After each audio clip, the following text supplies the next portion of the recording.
Eu estou em um hangout com a Lilian Cury. Boa noite, Lilian. Tudo bem, Lilian?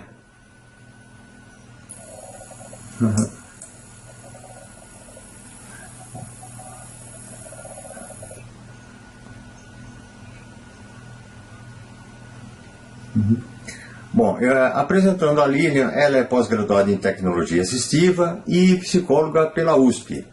Eu não vou dar muitas dicas, eu vou deixar que ela mesma conte um pouquinho da história, porque essa entrevista e a palestra que ela fará no Congresso de Administração Empreendedora é um tipo de palestra, como é que eu vou chamar?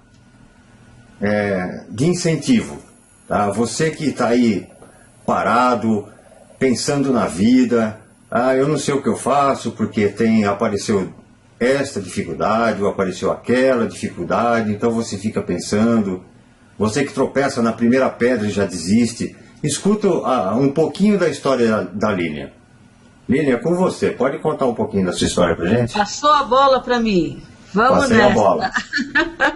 Pessoal, é uma satisfação imensa estar aqui com vocês, né? Atendendo aí a esse chamado, não é nem um convite, é um chamado do Rogério, né? E meu objetivo nesse congresso, né, de administração empreendedora é a gente mostrar, conversar, né? Embora eu não esteja podendo ouvi-los, mas eu sei que vocês estão pensando junto conosco, né? Empreendedorismo, será que é fundamental, né? Será que o meu empreendedorismo, a minha capacidade de criar, inovar, né? Vencer dificuldades que todos nós temos, como o Rogério já falou, será que a minha capacidade de ser empreendedora mora nos meus olhos? Ou melhor, morava quando eu enxergava? Ou será que fica nos movimentos de uma pessoa que não tem mais o movimento autônomo e a cadeira de rodas faz parte da vida dele, do corpo dele? Ou um colega que não ouve, ou um que não está no QI, tido como normal nos testes, né, de inteligência, ou na fala? Onde será que está a capacidade empreendedora? Se formos ampliar na cor da pele, né, ou na graduação, pós-graduação, claro que é importantíssimo estudar, né? Estudei numa faculdade pública e foi isso que me permitiu estudar, mas o importante é a gente saber que a capacidade empreendedora está na nossa mente, na nossa razão e na nossa emoção, né? E isso independe da pessoa andar sozinha, movimentar os 4 membros, né, braços e pernas, ou no meu caso, enxerguei por 40 anos e por problemas aí de tumores benignos sob os nervos ópticos e atrofiaram e eu de repente não enxergava mais. Gente, a nossa capacidade empreendedora está na nossa vontade, no nosso querer. E querer, gente, é singular. Eu não posso querer por você, ou pelo Rogério, ou pelo meu colega que está aqui me dando assessoria de informática, o Felipe, ou no meu marido, ou na minha mãe, ou nos médicos. Aonde está o querer? Aqui, dentro de nós. E todos nós temos capacidade empreendedora, sim. É buscarmos fontes, buscarmos oportunidades. E aí eu digo, sabe quando a ONU, a Organização Nacional, a Organização das Nações Unidas, colocou a Lei dos Direitos Humanos? Começo da década de 50. Todos somos iguais, temos os mesmos direitos e deveres.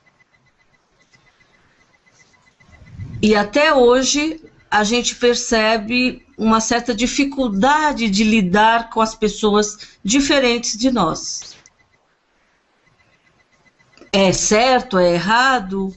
Não tem receita de bolo, né? Duas gotas de paciência, 3 copos de tolerância, 5 de conhecer a realidade do outro. Gente, se você quer, você aprende, né? Você vai atrás, você conhece. Claro que na palestra a gente vai se colocar muito mais fundo nisso, mas alguém já pensou que pode enxergar durante grande parte da sua vida e, de repente, você sai de um hospital sem memória, sem lucidez e cega? Aí eu, devagar, passo a passo, fui recuperando a memória, lucidez, a memória, e só não voltei a enxergar. Hoje eu falo só não voltei a enxergar. Só que foi uma fase, além do que o aperfeiçoamento é contínuo, né? Nós não paramos de crescer, de melhorar, de aprender, de errar, de acertar.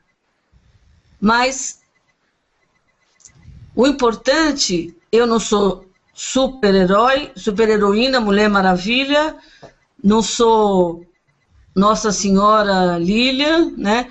Não sou mágica, não sou extraterrestre, porque eu sou um ser humano. Mas eu decidi querer, por quê? Pelo amor da minha família, pelo amor do meu marido, a gente estava casado há 10 anos, o ano que vem já vamos fazer 25 em fevereiro. Então, gente, e tudo que eu tinha construído até aquele momento, até fevereiro, fim de fevereiro de 2000, eu ia jogar fora? Então, eu digo, vamos conversar, vamos ter a nossa palestra e vocês vão, como eu, como a minha família, como o meu marido, aprendemos a lidar com a deficiência. Embora eu tenha feito o curso de psicologia na USP, após eu fiz há 2 anos, o curso eu me formei há 30, né? Mas você fala, nossa, ela fez pós-graduação? Fiz sim. Tinha alguma coisa em braille? Não. Mas tinha computador? Tinha colegas? Nós estamos falando sobre recursos tecnológicos, materiais, para que a deficiência se torne mais natural e mais possível, né? Então, o que eu posso dizer para vocês? Não existe impossível na deficiência, definida cientificamente como tal. Então, a visual, a auditiva, né, as sensoriais, a intelectual, a física ou múltipla. O que existe é o querer. E do querer, aí a gente faz acontecer. Sozinhos? Não. Juntos. Fala, chefe Rogério. Mais alguma pergunta? Tá até meio difícil falar aqui. Bom, eu sou míope. Enxergo muito mal sem óculos. Você usa óculos? Eu uso. E,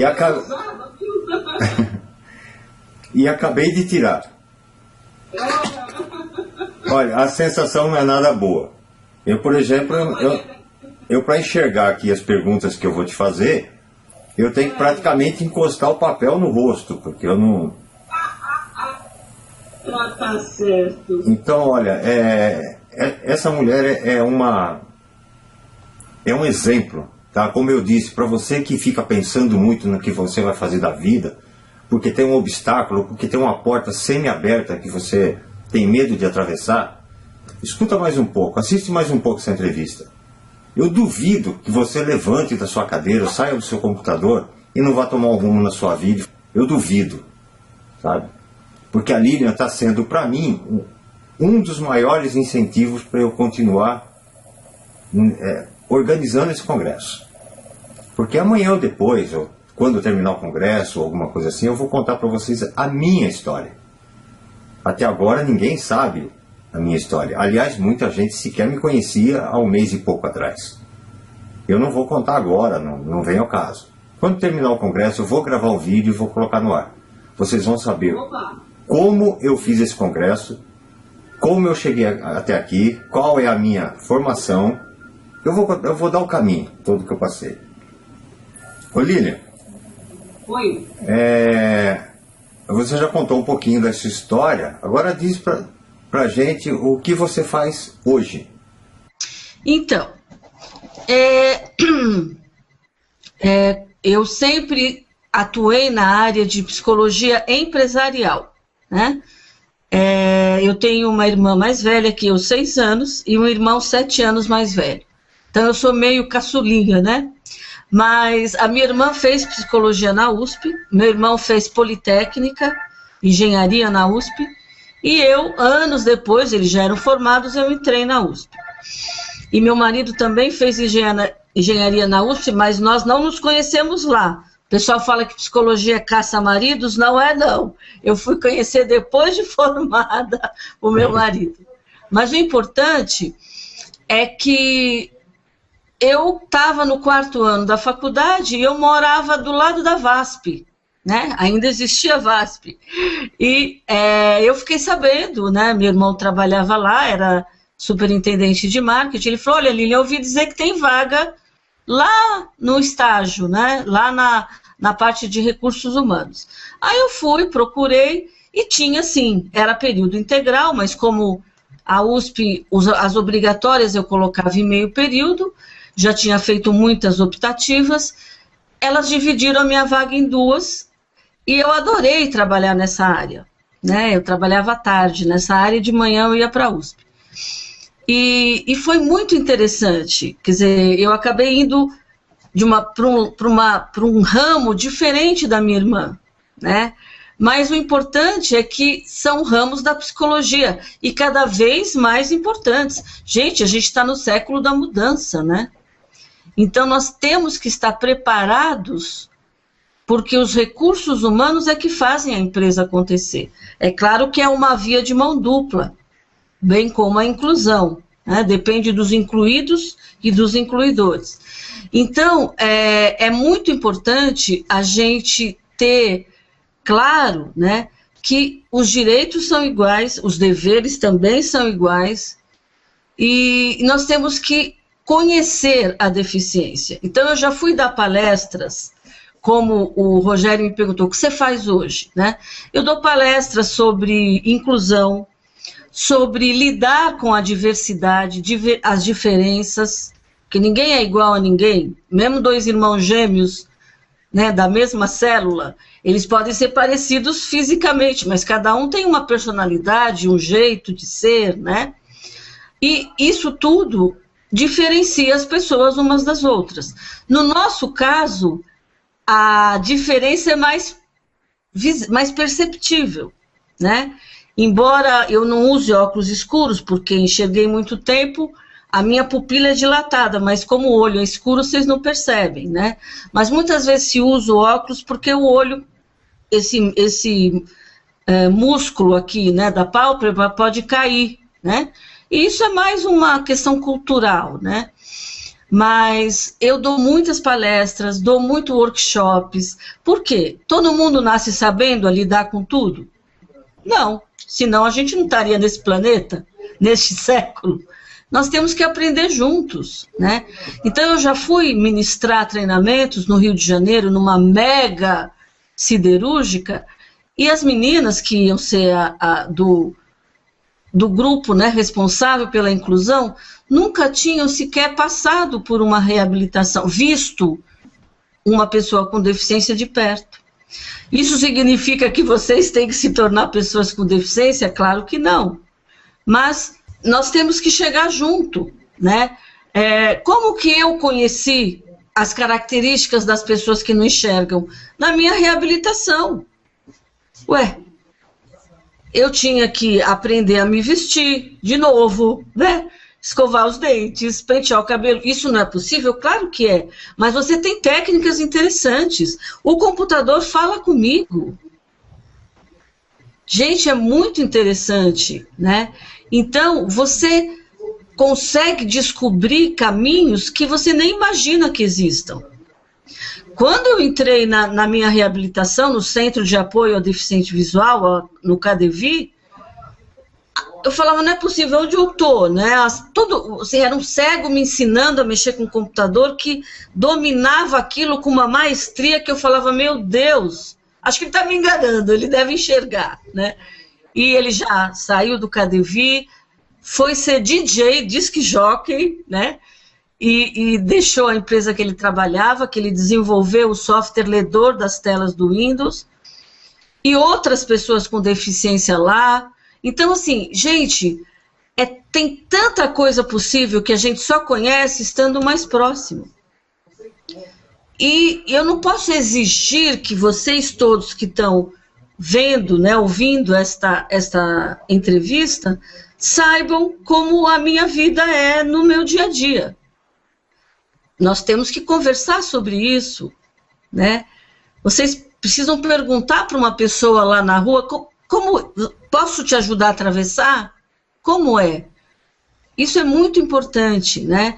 Então, o que eu tenho feito? Continuado escrevendo, que eu amo escrever, até sou coautora de um livro feito pela Faculdade de Psicologia da USP.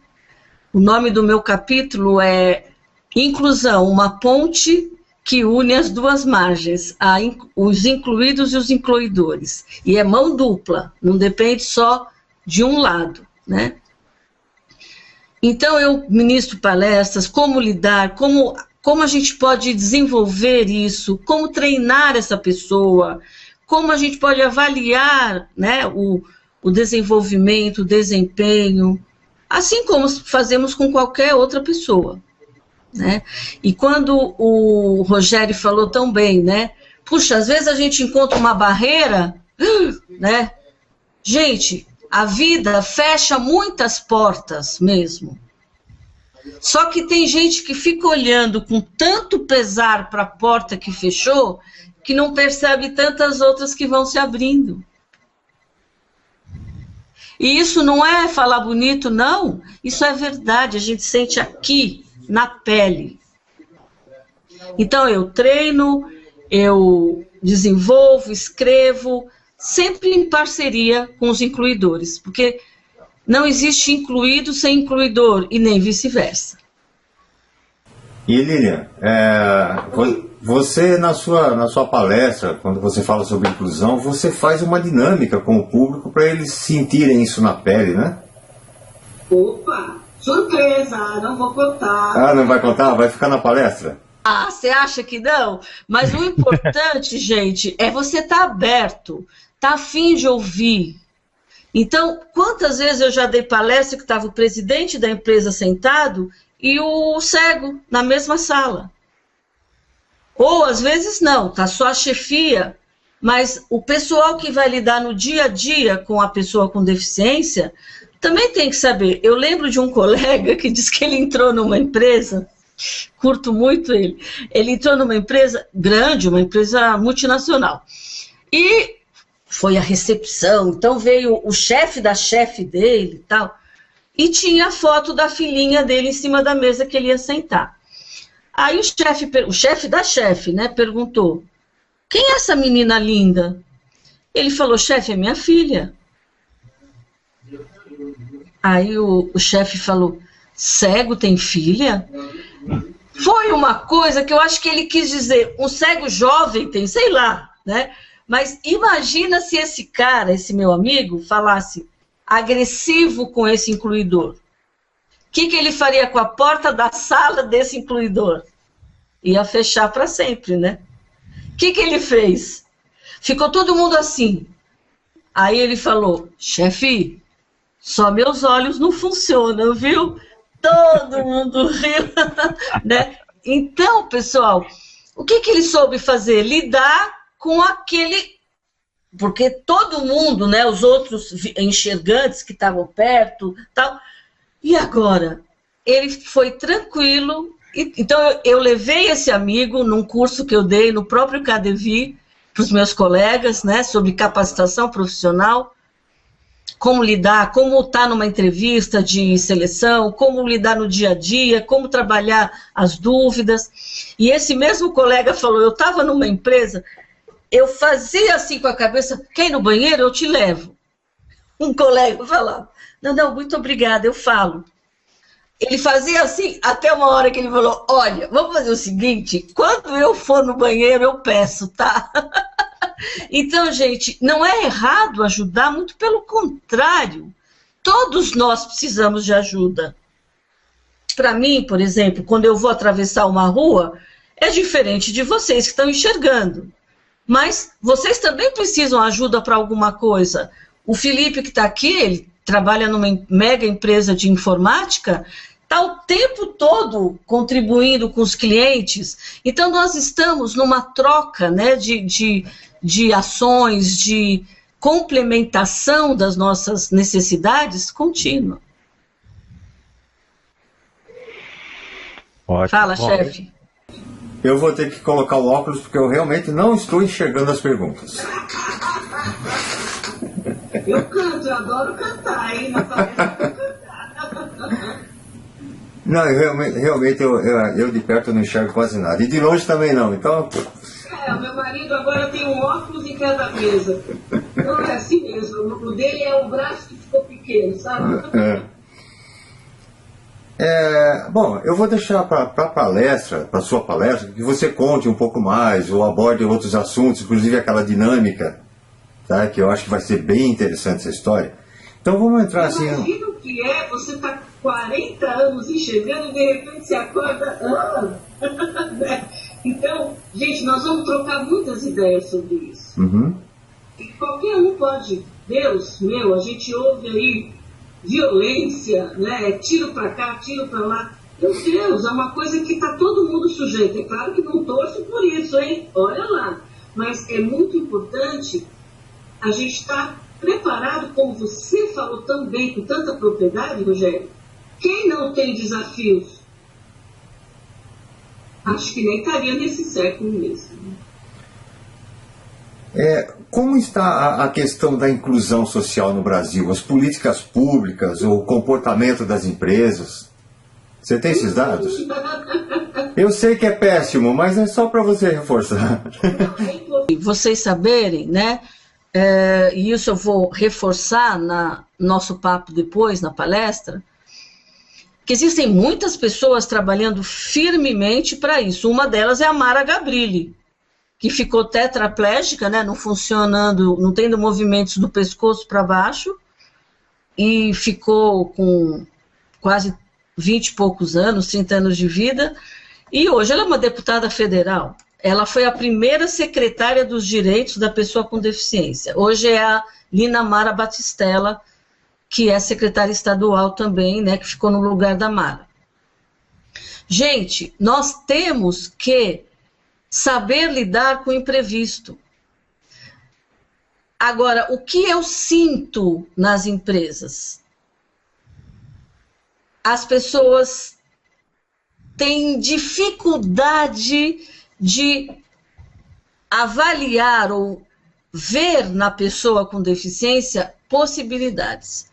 Normalmente, vem, ai meu Deus, como que eu vou fazer? E agora? Né? Como é que eu vou cumprir minha meta?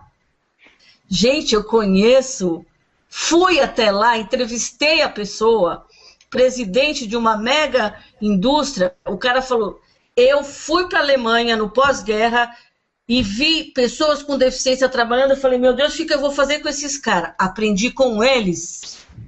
Então, ele tem uma equipe de jovens com deficiência intelectual trabalhando em controle de qualidade de ferramentas. E diz que está uma briga lá porque outros supervisores também querem, porque a concentração é tão grande, a vontade de trabalhar é tão grande que eles não param, esquecem que tem que almoçar, que tem que tomar água, que tem que ir no banheiro, entendeu? Gente, é muito importante. Só que o que eu percebo? Falta informação. O que eu passo de e-mail para as pessoas falando sobre a locução de futebol adaptada. eu sofro com, não vou usar o nome das pessoas, mas vocês devem saber, das grandes emissoras de telecomunicações aí, porque eles ficam conversando sobre, o cara está em tal lugar, é verdade, não, mas tem que fazer não sei o quê. Enquanto isso, está rolando a bola, né? Aí eu só pergunto para o meu marido, com quem está a bola, né? Então, assim, agora tem uma FM aqui em São Paulo, São Paulo, Belo Horizonte, Brasília e Rio de Janeiro. Você se liga na rádio e a moça descreve.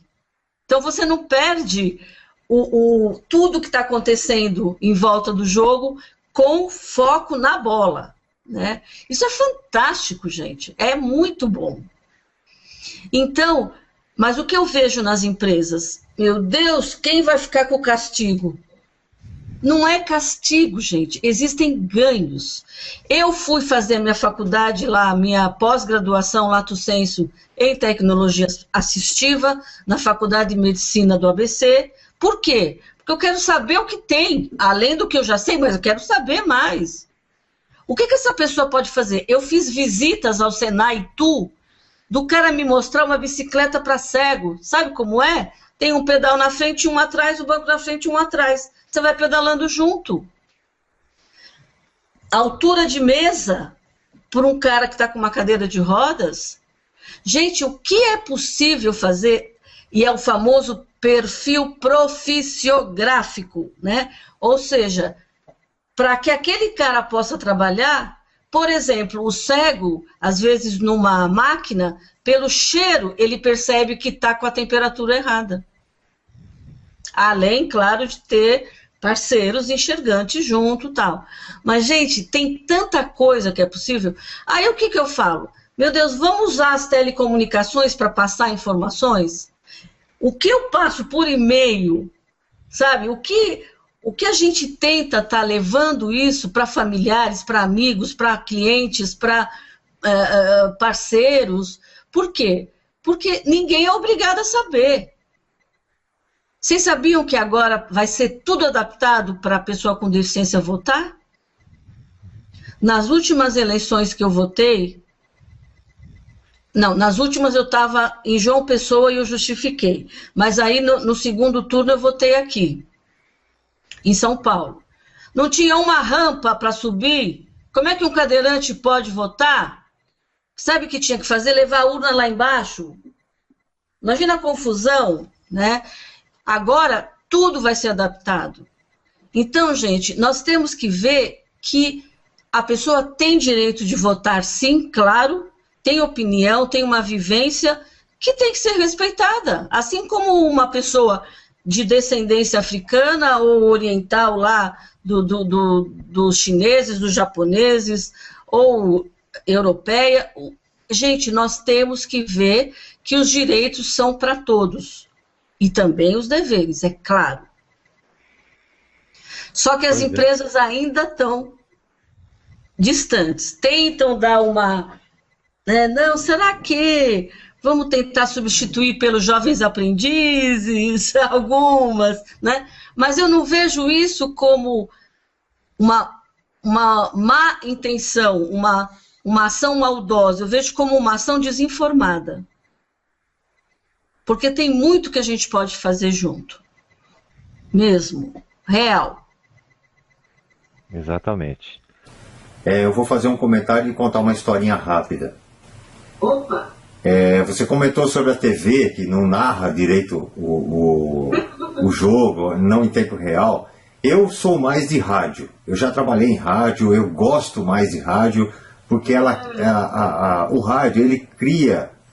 através do som, você cria ambientes, você cria personagens, coisas que no visual é muito mais difícil. Eu não estou acostumado com câmera. Quem tem visto essas entrevistas pode ver que eu não sei me portar diante da câmera. Para mim está sendo uma experiência nova. Eu nem perfil social eu colocava foto, para ter uma ideia. Eu sou o tipo de pessoa que não gosta de aparecer. Para mim está sendo uma experiência nova. E hoje, as pessoas com deficiência, elas são capazes de fazer praticamente tudo. Eu trabalhei com... existem, né, existem limitações. Quem não tem? Sim. Claro, Mas é claro que existem alternativas para muitas. Vocês viram na abertura do jogo do Brasil, né, na abertura da Copa, o tal do jovem com exoesqueleto? Aqueles Não, 5 né? segundos, né? Gente, a FIFA deu 2 segundos para isso. Eu estudei lá no meu curso que eu me formei, né, o que eu concluí foram 2 anos em 2012, que ia ter isso. Que o Nicoleles estava já se preparando para isso. Ele trabalha faz as pesquisas fora e também no Nordeste. Gente, o que fizeram? Não deixaram aparecer. Tá certo que a FIFA estava muito preocupada com o peso do jovem, porque era ele, o peso dele, mais o exoesqueleto. E ele estava com medo que isso afetasse de alguma maneira o campo. Mas espera aí, vamos fazer isso em cima do palco? Põe o mocinho lá na cadeira de rodas e ele anda e chuta. Sabe, o importante é as pessoas do mundo e os brasileiros saberem que até isso está sendo possível. A pessoa dá um chute numa bola sem mexer os movimentos das pernas, por exemplo. Pois é, e isso foi uma grande falha, porque o destaque dado para isso foi ridículo. Eu não tenho outra palavra melhor. Não tem, o pessoal da pós aqui, a gente se mandou e-mails assim, tristes, porque todo mundo estava esperando mesmo, né? Mas a gente fala aqui, o Rogério vai falar também para outras pessoas, que existem muitas pesquisas. Gente, o pessoal mexendo com o mouse com a boca. Ou se ele é tetraplégico, tem um equipamento que ele mexe com o queixo, muitas vezes o mouse. Nós cegos não usamos o mouse, a gente usa a voz e teclados, né, o numérico, as letras, mas existem tantas alternativas, é só uma questão da gente estar aberto para ouvir, ir atrás, procurar. Pois é, um dos maiores crânios, né, da humanidade é tetraplégico, que é um físico, todo mundo sabe quem é. Nossa, ele é totalmente torto, né? Eu lembro que eu vi esse cara, né? Eu perdi a visão há 14 anos, eu lembro dele. Né? Então é uma coisa que a gente precisa estar muito atenta.